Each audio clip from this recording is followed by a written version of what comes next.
Hola, ¿cómo están? En este espacio de entrevistas CNN vamos a conversar sobre un tema que es bastante frecuente, quizás cuando son más niños que cuando son adultos, pero se da con cierta frecuencia, que es tener pesadillas por las noches. ¿Qué las puede causar?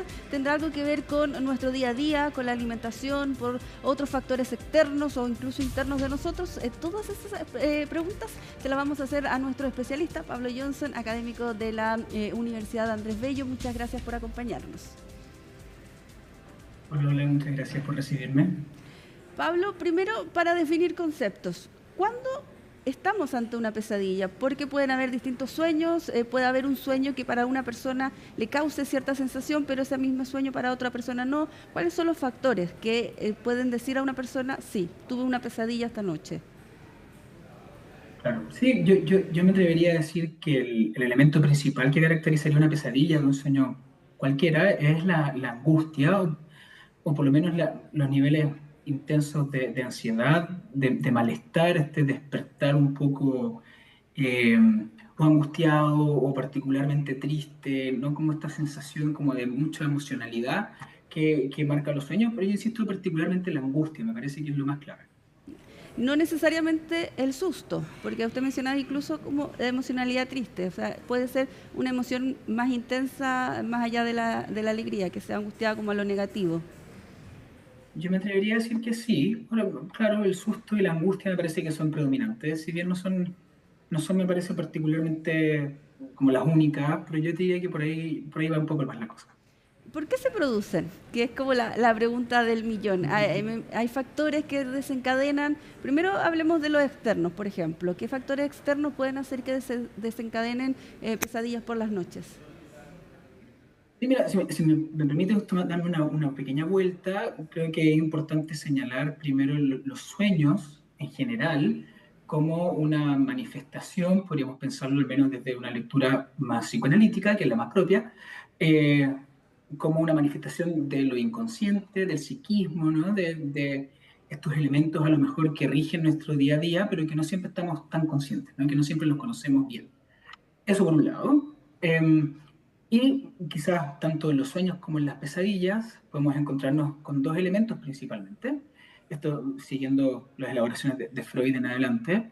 Lo primero, por supuesto, como ya lo comentaba, son los elementos más inconscientes, más subjetivos, más propios de las conflictivas de cada uno.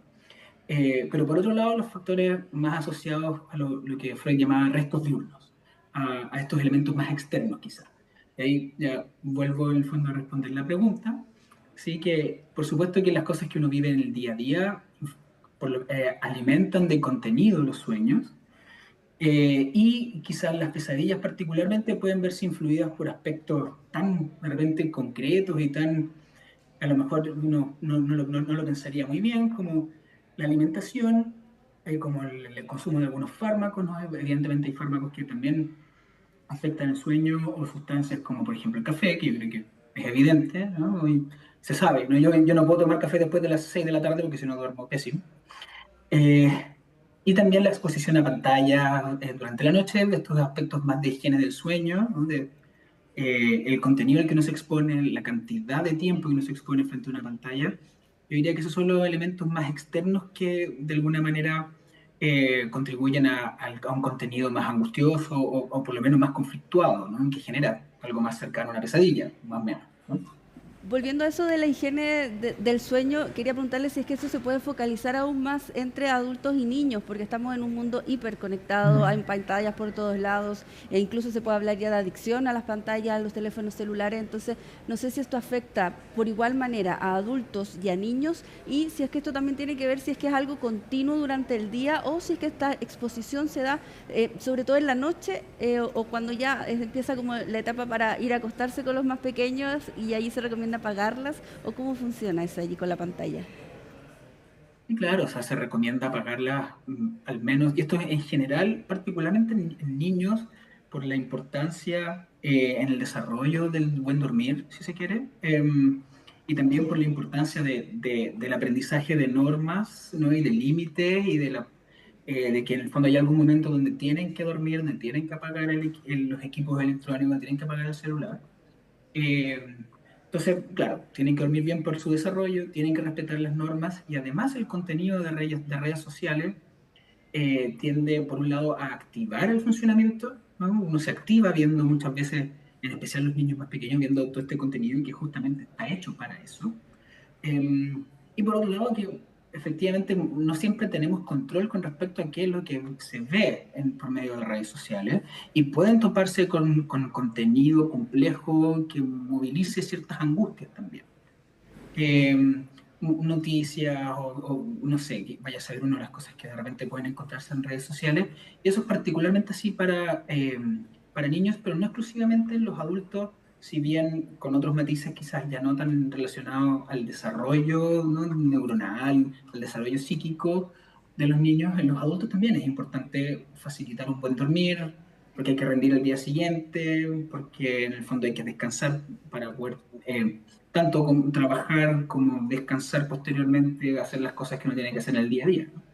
Pablo, y lo otro que quería preguntarte es, porque sé que depende de cada persona, de cada niño, de cada adulto también allí, de cómo ellos se van desarrollando, pero siempre, o al menos yo he escuchado que en algunos lados se dice, no, que haga mucho ejercicio y que juegue antes de acostarse, y dice, se cansa, o otros no, se despierta mucho con esa actividad física, o lo mismo con, con el deporte, aquellos que hacen deporte muy tarde, y algunos me dicen se quedan dormidos porque están cansados, pero a otros los despierta. Entonces, ¿hay algo que nos diga la psicología sobre ya no solo las pantallas, sino la actividad propiamente tal, si es que uno tiene que comenzar como a apagarse a cierto tiempo, bajar las revoluciones o no?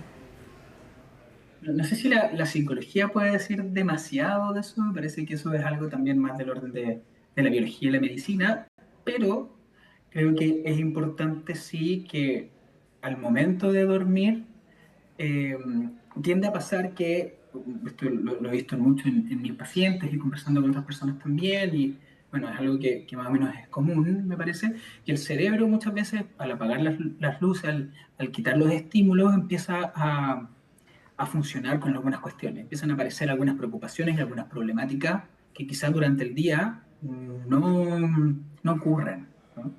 En ese contexto puede ser bueno para algunas personas quizá efectivamente hacer alguna meditación, alguna relajación, algo de ese estilo. Eh, y quizás para otras lo mejor que pueden hacer es durante el día la mayor cantidad de actividad física para llegar cansados, y eso para adultos y niños. Creo que la actividad física siempre es saludable. Ahora, escucha, no me atrevería a darle una respuesta tan tajante como para decir siempre es recomendable hacerlo antes de dormir. Me parece que si es que uno se da cuenta que se activa más con el ejercicio, que puede pasar, que es mejor dejarlo ya para dentro de la tarde, a lo mejor no justo antes de dormir, ¿no? Ahora, si cuando uno después de hacer ejercicio se siente más relajado, más tranquilo, quizás puede ser en ese sentido una buena idea. Yo creo que eso apuntamos quizás cuando decimos depende un poco, y creo que es un ejercicio también, valga la redundancia, de conocerse a sí mismo, conocer más o menos a dónde le aprieta el zapato con respecto a la actividad física y a lo relajado, tranquilo que uno puede estar para dormir. Y por último, me gustaría preguntarle por los factores individuales de cada persona, si los problemas de Mm. salud mental también pueden incidir, problemas de ansiedad u otros que puedan tener alguna persona. Ahí hay factores que también influyen en no tener un sueño reparador y en tener pesadillas propiamente tal. Claro. Sí, a mí me parece que sí, eso quizás es lo más clave para nosotros los psicólogos, para mí en particular, que trabajo más desde el psicoanálisis, ¿no? Es que es ahí donde se ven muchas de las preocupaciones, muchas de las ansiedades, mucho de lo que en el fondo nos quita el sueño, y no es menor que se diga así en el sentido común, ¿no? Como en lo popular, ¿sí? Eh, Muchas veces hay sueños que nos hablan de estas cosas que nos preocupan, de estos miedos que tenemos, de estas ansiedades, del estrés en particular, ¿no? Me parece que eso vale la pena tenerlo presente, y también, y bueno, y más aún cuando hay sueños ya de frentón angustiosos que pueden estar relacionados a lo mejor con, y particularmente en niños, con angustias más infantiles, con miedos mucho más tempranos, miedos más persecutorios, miedos más al abandono, estas cosas que a veces están más relacionadas con lo infantil, pero que también se viven en la adultez. Y por supuesto, hay sueños que son ya de frentón traumáticos, que muchas personas que viven constantemente situaciones traumáticas y eso se les repite en los sueños, ¿no?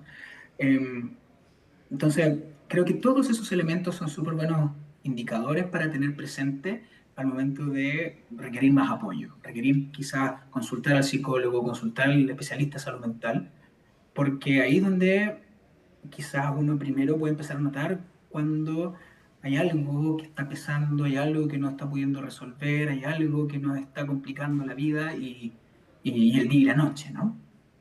Hay algo ahí que nos está dando una señal, que nos está dando una alerta Mm. quizás también de que pueda estar ocurriendo algo que a los que tenemos que hacernos cargo. Muchas gracias, Pablo, por esta conversación con entrevista a CNN, muy esclarecedora también sobre los factores que nos puedan llevar a tener un sueño que no sea muy reparador. Muchas gracias. No, muchas gracias a ustedes por recibirme. Y con esto terminamos este espacio de entrevistas CNN, dejándolos en la invitación a que siga con la programación habitual y también a que practique todos estos consejos que les dábamos aquí en entrevistas CNN, sobre todo con la higiene del sueño para poder tener un descanso más reparador. Muchas gracias, nos reencontramos en la próxima.